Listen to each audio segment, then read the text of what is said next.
step forward, place your left hand on the Bible, raise your right hand. You solemnly swear or affirm to tell the truth, the whole truth, and nothing but the truth, so help you God.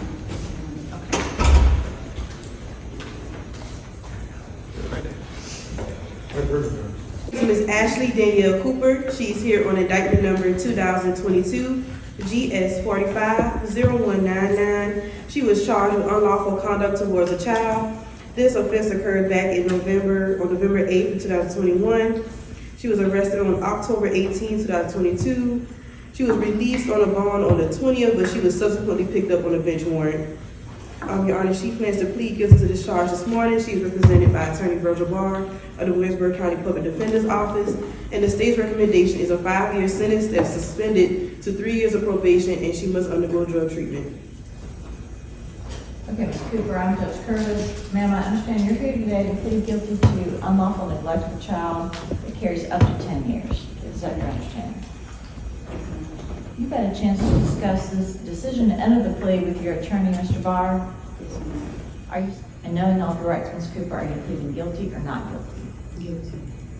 If I could with that, please. Your Honor, on May 19, 2022, Chief Kip Coker with the King Street Police Department received an email from Investigator Richardson from the Florence County Sheriff's Office in regards to unlawful conduct towards a child that occurred within the town limits of King Street. On November 8, 2021, the defendant, Ashley Cooper, the defendant herself tested positive for amphetamines as well. During Ms. Cooper's interview with DSS, she openly admitted to law enforcement that she used amphetamines. Your Honor, in regards to victim impact, the child is now residing with the aunt of Ms. She stated that she knows Ashley just as her niece, but she is not familiar with her. She has no additional opinion as to her sentencing, but she stated that the child is very healthy now and happy, and she was fine that the child is growing and meeting the milestones that they should. In regards to her criminal history, back in 2011, Ms. Cooper had a petty larceny, 2013, a burglary second degree, 2014, assault and battery second degree, and 2015, a financial transaction card fraud less than $500, public disorderly conduct, neglect by a legal custodian, and malicious injury to personal property less than $2,000. Are those facts true, Ms. Cooper? Yes, ma'am. I'm sorry? Yes, ma'am. I do find that there is a sufficient factual basis for me to accept the plea. I find that you're entering the plea today freely and voluntarily, understanding your rights, and with the advice of Mr. Barr, a very competent lawyer. You have 10 days from today's date if you wanted to appeal the conviction.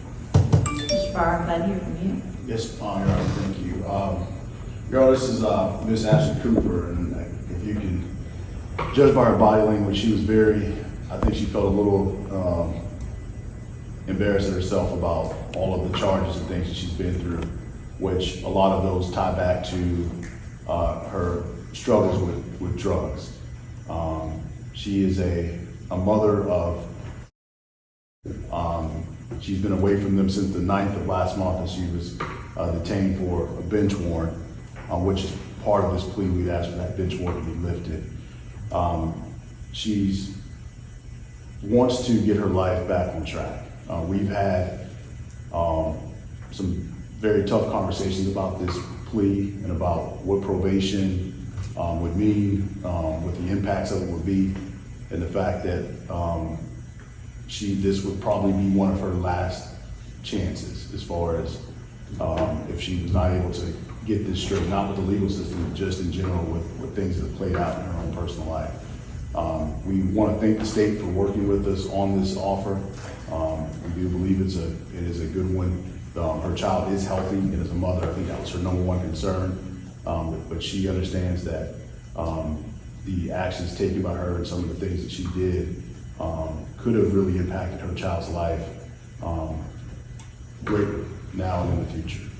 And so she is a graduate of Johnsonville High School. She graduated, I believe, in 2006.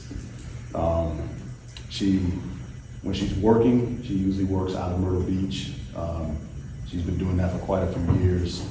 And I believe when she's released, she's going to be relocated. She's going to be in the Hemingway area.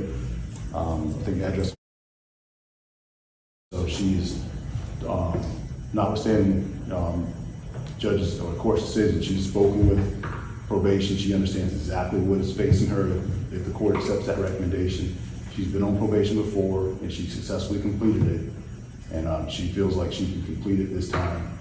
And we would ask the court to accept the recommendation from the state of a 3-year suspended term of 3 years probation. I'm sorry, 5 years suspended, 3 years probation. She has successfully completed probation before? All 5 times, yes, ma'am. Ms. Cooper, this gives me a little pause that you've been on probation 5 times and we're still just plodding the same ground over and over again. So you're 35 years old now. You've got, you're not going to be any good to them or to really anybody, certainly no good to yourself until you get the drug situation figured out. Well, I went to prison, and when I got out of prison, I've been good for 5 years now. All but this one stint here, this one thing that happened. And it's been 1.5 years since this happened, and I've been clean since. That's why they didn't sign a warrant till a year later, because.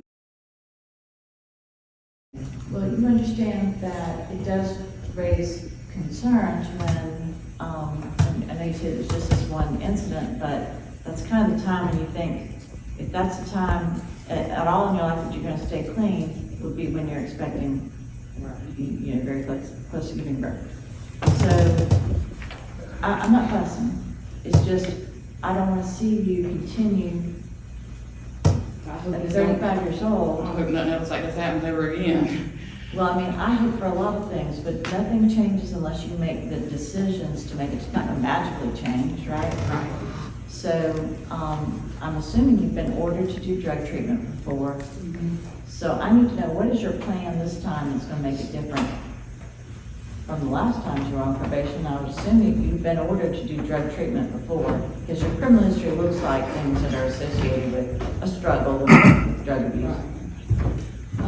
This time a little bit different. My mom, she's very sick, and I've been taking care of her. And my 2 teenage daughters, they were moved back in with me, but now they're with my mom again. So I get back, and my kids motivate me. I see all of them. I mean, on the regular. I mean, I work, I buy them Christmas, I do everything for them as a mother. You know, as much as I can be there for all of them. And I mean, that's plenty of motivation for me right now. I've been pretty messed up throughout my whole life, but 35, it's about downhill after this. I think I'm good. Well, Been good for a little bit now. I think you have a few good years left. I'm 53. It's not over yet.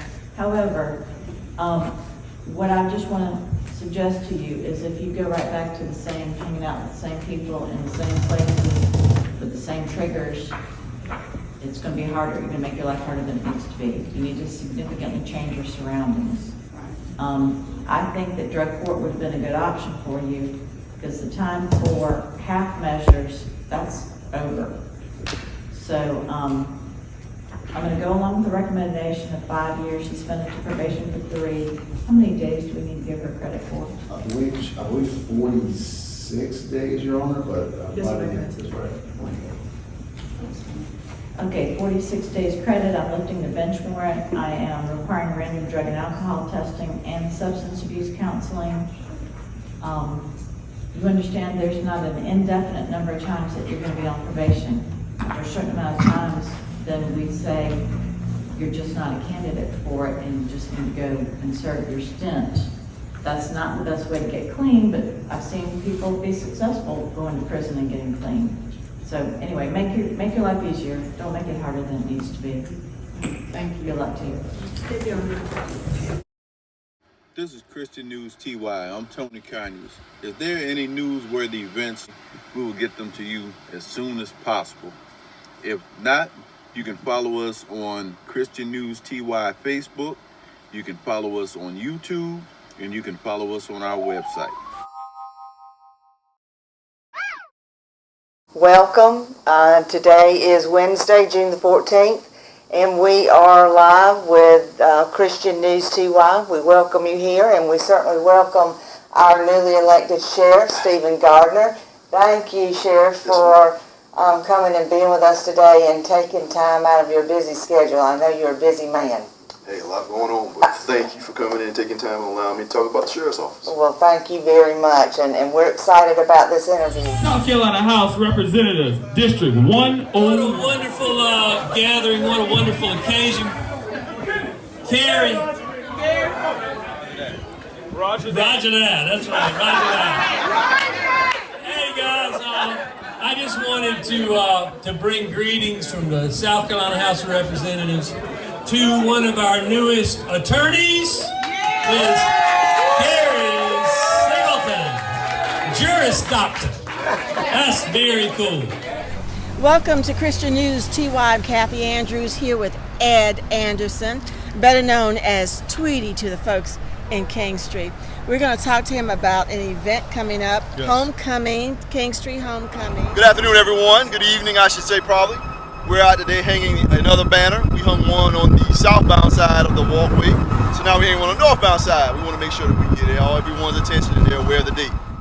Welcome to Christian News TY. I'm Lou Esther Brown. We're in the town of Sherrill, South Carolina, down at the PD River boat dock. Good afternoon and welcome to Christian News TY. My name is April and today we're meeting with Mr. Leroy McAllister. Recently, Waynesburg County held its annual State of the County address. Turn down the bass, push that button, and follow us. My name is T. Wah, wah, wah, wah, wah.